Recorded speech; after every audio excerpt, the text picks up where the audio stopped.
Oi pessoal, na aula 6 a gente vai falar sobre aromas. O que são os aromas? De forma geral, aromas são moléculas, são compostos voláteis, são moléculas pequenas, muito provavelmente são orgânicas, com até 18 carbonos. No geral, aí elas têm entre 8 e 12 carbonos, são cadeias então orgânicas de 8 a 12 carbonos. Por quê? Porque elas precisam volatilizar para chegar no nosso nariz, para chegar no nosso receptor olfativo lá naqueles pelinhos e gerar alguma sensação de aroma. Existem algumas bases online de catalogação de compostos aromáticos, elas são bem legais e basicamente elas vão reunir então quais compostos aromáticos já foram encontrados em quais alimentos. O pessoal da engenharia, da ciência e da tecnologia, eles querem instrumentalizar tudo, né? Eles querem fazer correlações entre o que existe ali de composto aromático e o que as pessoas percebem. Mas eu que sou da sensorial, não gosto disso, acho muito errado, porque não dá, não tem como. A gente não consegue prever qual é o aroma de alguma coisa só pela substância que tem nessa coisa. Então, por conta das interações, de tudo aquilo que eu falei do X, do Z, do Y, do Z, é imprevisível. E também porque algumas substâncias elas são dominantes e outras não são dominantes. Se você tiver uma substância que é super dominante, que a gente tem uma sensibilidade muito alta, às vezes ela tem só um pouquinho naquele alimento, mas é ela que domina e que gera todo o aroma daquele alimento. Pode ser também que às vezes tenha uma substância, mas ela tenha outro cheiro quando esteja presente com outra substância. Então não existe nenhuma correlação muito certa e direta entre que compostos aromáticos existem nesse alimento e que aroma ele vai ter para os humanos. Então é por isso que o pessoal da ciência, da engenharia pode tirar o cavalinho da chuva, que a gente precisa assim de pessoas para degustar e para poder analisar qual é o cheiro, qual é o aroma dessa comida.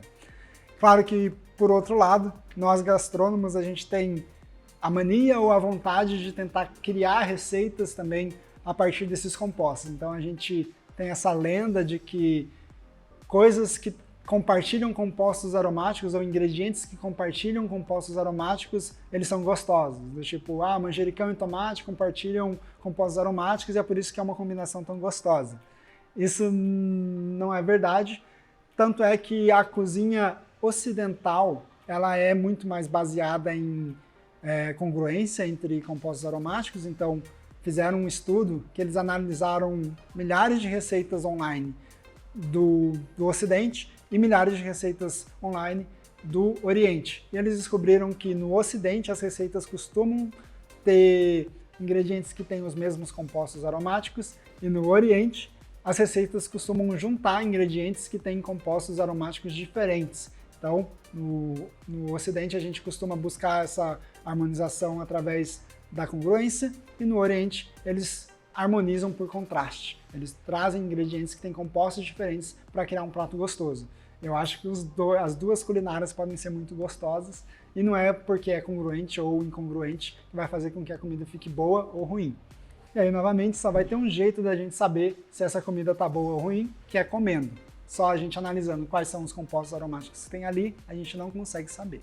Aqui a gente tirou um print de uma das bases de compostos aromáticos online, a FujiDB, que é do Canadá, e como que ela funciona? Você pode ou escolher um alimento, clica aqui no nome do alimento, ele vai te trazer os compostos aromáticos que foram encontrados nesse alimento, ou você pode googlar, pesquisar pelo composto aromático. Você clica num composto aromático, por exemplo, e ele vai te dizer em quais alimentos foram encontrados esse composto aromático. E aí agora a gente tem essa imagem de uma outra base, essa base é da Índia, ela se chama FlavorDB, você pode procurar aí FlavorDB no Google que você vai achar, e ela funciona de uma forma diferente. Você vai clicar no ingrediente e ele vai te dar quais são os outros ingredientes que compartilham compostos aromáticos com esse ingrediente. Na imagem a gente tem o chá e a gente tem o tomate. Vocês podem ver que o chá ele compartilha compostos aromáticos com poucos outros ingredientes e o tomate ele basicamente compartilha compostos aromáticos com todo mundo. Isso não quer dizer que o chá tenha pouco compostos aromáticos e o tomate tenha mais, mas apenas que os compostos aromáticos do chá são próprios dele e ele não compartilha com outros ingredientes, enquanto que o tomate tem vários, claro, e ele compartilha bastante com outros ingredientes. E agora a gente vai falar sobre rodas de aroma, certo? Essa roda de aroma que a gente trouxe aqui, ela é da SCAA, a Associação de Cafés Especiais dos Estados Unidos, e a gente trouxe ela porque a gente acha ela muito bonita, muito bem feita, é um primor de design. Mas existem várias outras rodas de várias outras comidas, você vai achar rodas de vinho, vai achar rodas de queijo.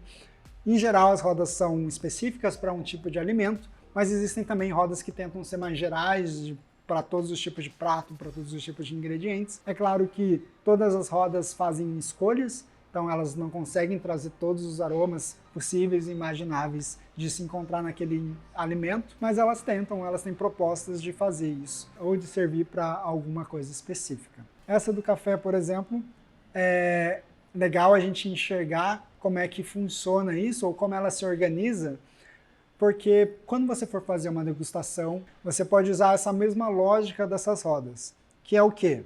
Elas começam de uma forma mais abrangente e aí vai afinando.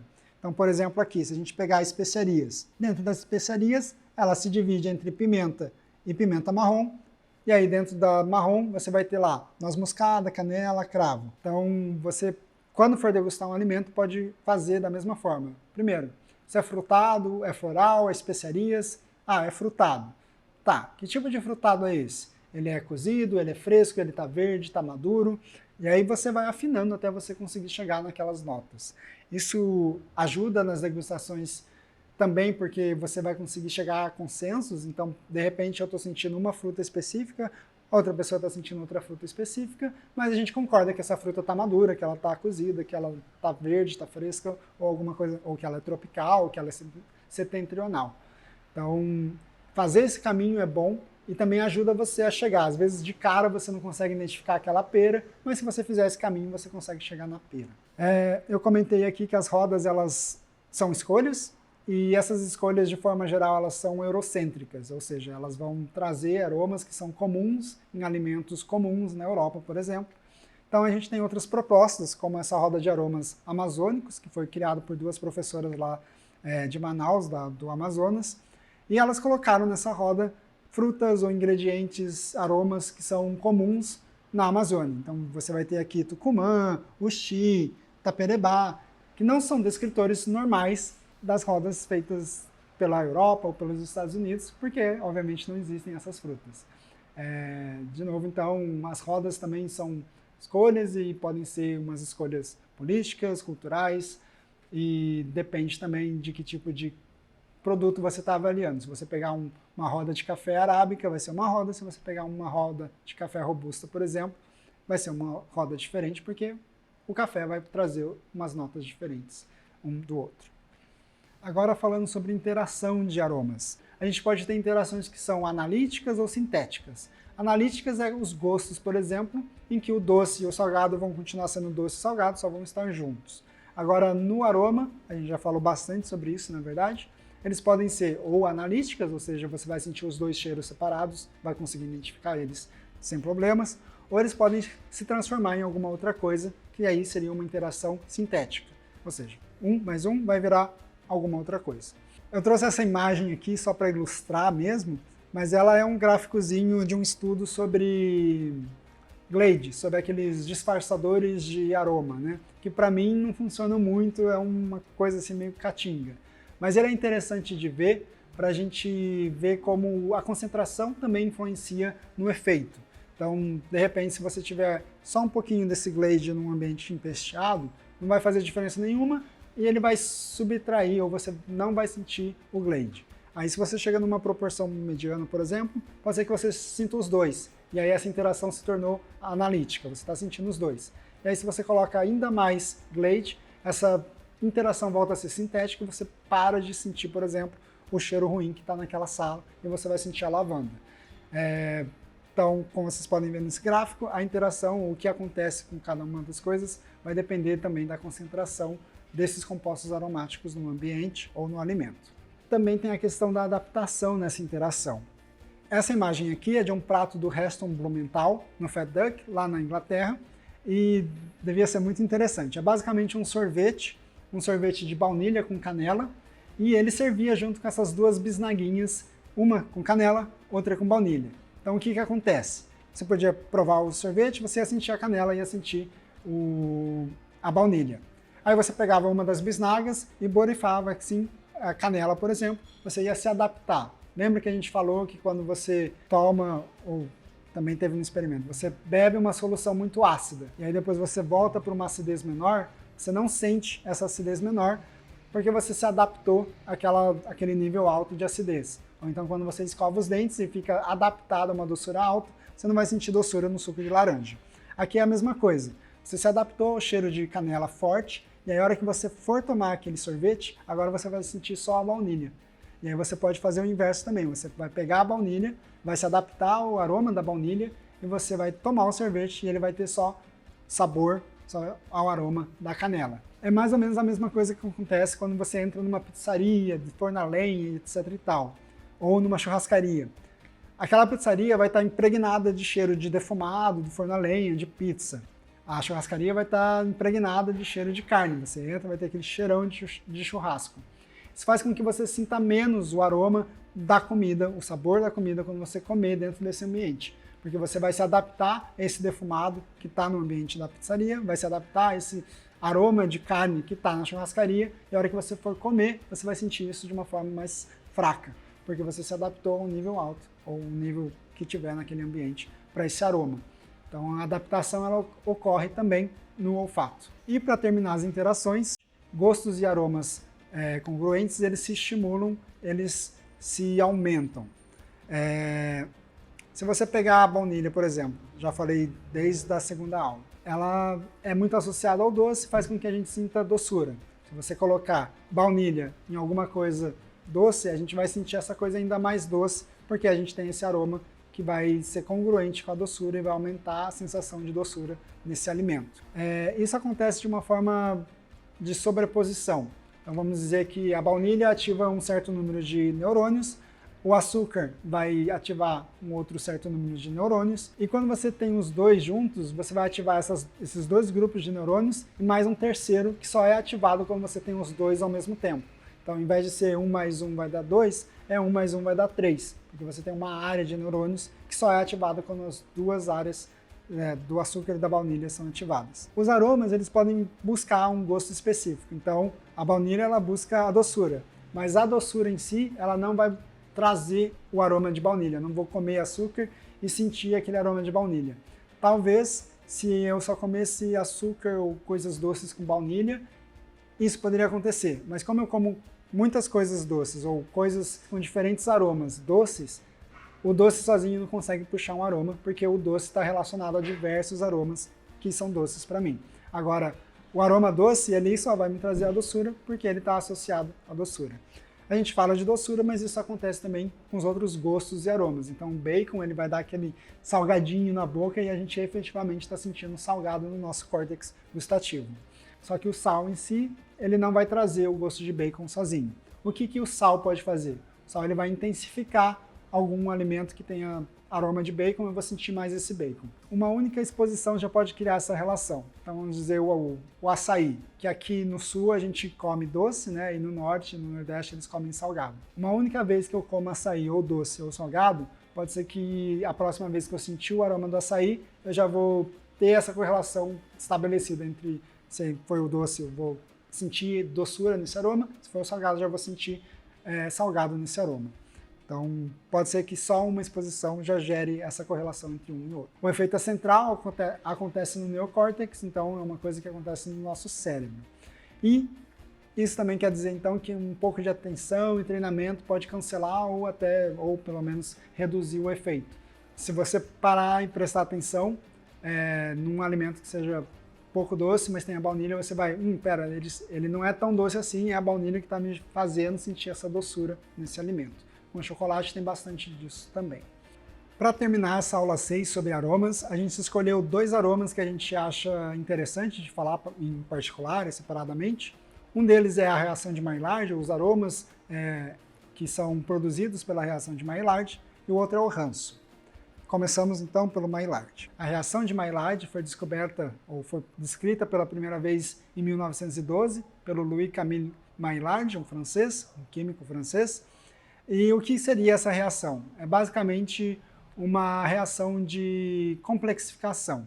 Assim como na caramelização, é um açúcar interagindo com outro açúcar e se complexificando, criando uma gama de substâncias, uma gama de compostos diferentes a partir só de açúcar, na reação de Maillard, a gente tem um açúcar e uma proteína também se complexificando. Vão começar a reagir e aí essa reação vai gerar diversos compostos que vão ter gosto e que vão ter aroma também. Então, se a partir de açúcar com açúcar a gente consegue o caramelo, que vai ter cor, vai ter gosto amargo, vai ter gosto ácido e vai ter vários aromas ali, que é o aroma de caramelo, basicamente. Na reação de Maillard, o açúcar e a proteína vão começar a interagir e criar compostos de gosto e criar também compostos de aroma. Eu já comentei que eu não posso explicar o que é um gosto, o que é um aroma, mas eu posso te dizer onde tem. Então, o que seria, ou em que alimentos a gente tem essa reação? Basicamente tudo. Tudo que for bom, a gente tem reação de Maillard. Ela é extremamente comum e provavelmente dizem até que é a reação mais feita no mundo todo. Por quê? Ela tem no pão, aquele douradinho do pão é a reação de Maillard. Ela tem na carne, quando você grelha, quando você frita uma carne, ela escurece. Aquele escurecer é a reação de Maillard. Se você pegar leite e você fizer doce de leite, isso é pura reação de Maillard. Aquele amarelamento, aquele ganhar sabor e ganhar gosto, ganhar aromas, é a reação de Maillard. Onde tem? No mel, reação de Maillard. Chocolate tem reação de Maillard. Café tem reação de Maillard. Quando você torra o café, quando você torra as sementes de cacau, você está gerando ali compostos aromáticos, compostos de cor, compostos de gosto também. Isso tudo é reação de Maillard. A reação de Maillard ela é imprevisível de forma geral, a gente não consegue saber para onde ela vai e o que ela vai gerar, que é diferente do caramelo. O caramelo, como são dois açúcares, a gente sabe exatamente para onde ela vai. Se você pegar nos livros de culinária, por exemplo, ele vai te dizer, 115 graus é ponto bala, 130 é ponto bala dura, mole, enfim, é uma reação previsível. Já a Maillard não, porque depende de qual é essa proteína e de qual é esse açúcar e de qual é o meio que essa reação vai acontecer. Se for mais ácido, mais básico, mais quente, mais frio, tudo isso vai influenciar no que ela vai gerar e aonde ela vai chegar. No fim, o resultado vai ser sempre carbonização, vai ser sempre torrado, porque você está desidratando essas moléculas orgânicas, está tirando água delas e no fim o que você vai ter é carbono, você vai ter ali carvão, basicamente. Mas antes de chegar no carvão, você está gerando compostos aromáticos e gustativos. Uma curiosidade sobre a reação de Maillard é que ela ocorre no nosso corpo. Ela é endotérmica, então ela precisa, ou ela é acelerada por aquecimento, então quanto maior a temperatura, mais rápido ela vai acontecer, e é por isso que ela acontece bastante no pão, no forno, ou na carne, na grelha, mas ela também ocorre em temperaturas ambientes. E ela também ocorre na temperatura do nosso corpo. Isso significa que tem reação de Maillard acontecendo dentro de mim agora, dentro de você também. E uma das consequências da reação de Maillard é que ela também gera radicais livres. E por gerar radicais livres, a reação de Maillard acaba trazendo câncer pra gente, ela envelhece a gente. Provavelmente é exagero, mas dizem que se não ocorresse reação de Maillard no nosso corpo, a gente não envelheceria, porque a gente não estaria produzindo radicais livres que vão danificar o nosso tecido e vão danificar o nosso corpo de forma geral. Agora a gente vai terminar essa aula falando sobre ranço. O ranço é basicamente óleo degradado. Pode ser por hidrolisação, por redução, por oxidação. Então, qualquer coisa que acontecer com o lipídio, ele vai rancificar, ele vai perder a característica inicial dele íntegra e vai virar fragmentos de ácidos graxos. E esses fragmentos de ácidos graxos oxidados ou reduzidos, eles vão ter um aroma particular, vai ter um aroma específico que a gente chama de ranço. Toda gordura está suscetível a isso e ela é impossível de ser parada. Você pode congelar, você pode fazer o que você quiser com essa gordura, que ela vai rancificar, só consegue desacelerar ou acelerar esse processo. Então, se você tiver mais radicais livres, se você tiver uma temperatura maior, você acelera. Se você diminuir a temperatura, você pode reduzir a velocidade, mas ela vai continuar rancificando, mesmo no congelador, por exemplo. Ele tem um aroma indesejado, que é basicamente aquele cheiro de gordura velha, aquele aroma de peixaria, ou aquela carne que é velha, ela fica com aquele aroma rançoso, é ranço também, que é a gordura da carne que se degradou. E também ela pode ter aquele gosto graxoso. Lembra que a gente falou talvez desse sexto gosto, que seria dos ácidos graxos livres e tal, e que provavelmente ele faz parte do ranço. Então o ranço tem um componente olfativo, claro, porque a gente consegue só cheirar um óleo rançoso, por exemplo, mas quando a gente coloca na boca, muito provavelmente a gente está sentindo também os ácidos graxos de uma forma gustativa no nosso paladar mesmo, que seria então aquele gosto graxoso. Eu tenho aqui uma papinha de bebê de abóbora, batata e frango. Por que eu estou usando papinha? Primeiro porque eu não queria cozinhar, poderia ter feito um caldo de abóbora com alguma carne, por exemplo, poderia ter feito um caldo verde, mas eu não quis. E as papinhas de bebês, elas não têm sal adicionado, isso que é o importante. Então você não precisa comprar uma papinha de bebê, mas se você for fazer o seu próprio caldo, sua própria sopa, seu próprio creme, não coloque sal, porque a brincadeira vai ser justamente pegar esse daqui, que tem que tem um ingrediente que a gente associa com o sal, que no caso vai ser a carne de frango. Se fosse carne bovina, acho que seria melhor, ou se fosse um bacon, alguma coisa assim, mas de novo o bacon já vai ter sal. E aí o que a gente vai fazer? Vou provar sem nada, sem sal, sem açúcar. Vou provar com açúcar e eu vou provar com açúcar e vou provar com sal. E aí a gente vai ver que diferença isso vai fazer no gosto, no sabor, no gosto, óbvio, vai fazer, no sabor dessa papinha. Bora lá?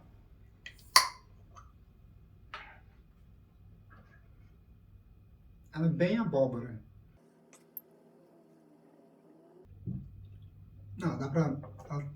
Ela começa bastante abóbora, mas no final é bem mais puxado pro frango. Tem uma boa acidezinha até, mas não sei de onde vem essa acidez.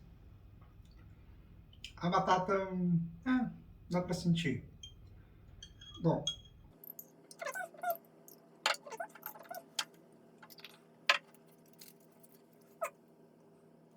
Num copinho eu coloco sal. Outro copinho vou colocar um pouco de açúcar.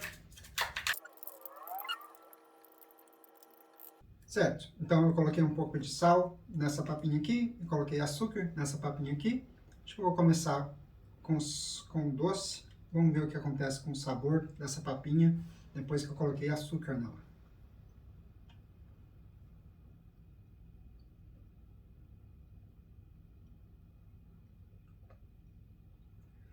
Ela fica menos ácida, eu não sinto mais o frango, a abóbora mudou um pouco, agora ela me lembra doce de abóbora, que é meio evidente, né? Mas é isso, ele muda a minha interpretação desse aroma. Vai para doce de abóbora, vai um pouco para curau também. Então, o aroma, ele mudou, porque eu coloquei açúcar aqui, coloquei um gosto doce. Agora vamos para o sal.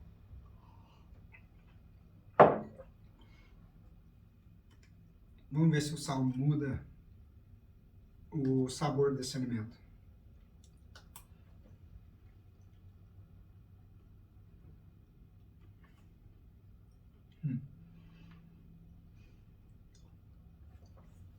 Nossa, ele puxa muito pro frango. Puxa muito pro frango. Muda completamente o aroma. Você quase não sente a abóbora. É bizarro isso. Por quê? Porque o frango, ele tem o sabor, o aroma mais congruente com esse sal. E se você coloca o sal, então, o cérebro vai intensificar a percepção desse aroma do frango. Então é por isso que o sal, ele realça o sabor. Porque a gente está ativando de forma mais intensa o aroma no nosso cérebro. Isso, então, não é físico ou químico. Até me falaram, um químico me disse outro dia que quando você coloca sal, o sal ele é super solúvel, então ele vai solubilizar na água, ele vai roubar a água de outros compostos que sejam menos solúveis do que o sal e parte desses compostos que tiveram sua água roubada podem ser aromáticos, isso vai fazer com que o aroma se solte. Acredito, sim, obviamente isso vai acontecer, então o sal ele vai roubar água de compostos aromáticos que estejam solubilizados e isso vai fazer com que eles volatilizem, mas não é isso que explica o realçamento de sabor do sal, porque isso aconteceria na hora que você coloca o sal, mistura, dissolve, ele vai liberar isso. Eu não acho que seja tão perceptível assim que quando você coloca o sal, você sente mais aroma, mas o que a gente sente é que a comida, mesmo depois de 5 dias na geladeira, ela vai continuar tendo um sabor mais intenso, porque essa intensidade, ela é no seu cérebro, não na comida. Não é a comida em si que muda quando você coloca sal, mas é como o seu cérebro reage àquele aroma, como ele interpreta aquele aroma e com que intensidade ele vai reagir a esse aroma. Então, o sal realça o sabor e isso é neurológico. E não é só o sal que faz isso. O açúcar também faz isso, o ácido também faz isso, o umami também faz isso, o amargo também faz isso. Vamos dizer que se eu tiver um café, esse café tiver notas frutadas e tiver notas torradas. Se eu colocar mais amargor nesse café, a minha interpretação desse aroma, o meu cérebro vai prestar mais atenção nos aromas torradas e pode até parar de sentir os aromas frutados. Se eu colocar açúcar nesse café, meu cérebro vai realçar os aromas frutados e vai ignorar os aromas mais torrados. Então, todos os gostos são capazes de realçar sabor. Então, açúcar, o sal, o Ajinomoto, todo mundo realça aroma, realça sabor, e isso é neurológico, não é necessariamente uma mudança físico-química nos alimentos, embora possa acontecer também, claro. E aí, se você for fazer esse experimento na sua casa, você pode brincar com combinações do tipo batata doce com queijo, um queijo maturado, por exemplo, ou então cenoura e alguma carne, cebola para realçar a acidez, por exemplo, fazer um caldo de vegetais e aí coloca sal, coloca vinagre, coloca açúcar e vê como a acidez, por exemplo, provavelmente vai realçar a cebola, a doçura vai realçar a cenoura e o sal vai realçar, sei lá, o salsão, alguma coisa que você tenha colocado, ou as ervas. E o inverso disso também acontece, então você também pode realçar o gosto das coisas através de aromas, então especiarias ou aroma de queijo, aroma de bacon, por exemplo, você vai intensificar a sensação de salgado. Se você colocar aroma de baunilha, colocar aroma de canela, colocar aromas doces frutados, você vai realçar a sensação de doçura de alguma coisa também. Mas dá para brincar também com aquele sorvete do Hairston Blumenthal, da baunilha e da canela. Então você pode fazer um creme de qualquer coisa com 2 aromas e aí se adaptar a um aroma, provar o creme, se adaptar a outro aroma, provar o creme novamente, ou sorvete, se você tiver uma sorveteira, olha só. Para fazer essa brincadeira da adaptação no olfato também. Tem muita coisa que dá para fazer nessa aula. Não vou fazer tudo, mas enfim, fica aí de sugestão. Quem quiser brincar, brinca e grava, posta, me marca que eu vou querer ver, vou querer rir com vocês também, porque eu acho isso tudo muito divertido, muito curioso, muito legal, né? Bem, essa foi a aula 6, então, sobre aromas. Na próxima aula, a gente entra na somestesia, a gente começa a falar sobre sensações bucais, sobre picância, pungência, e aí a coisa muda. Vou fazer vocês sofrerem na próxima aula.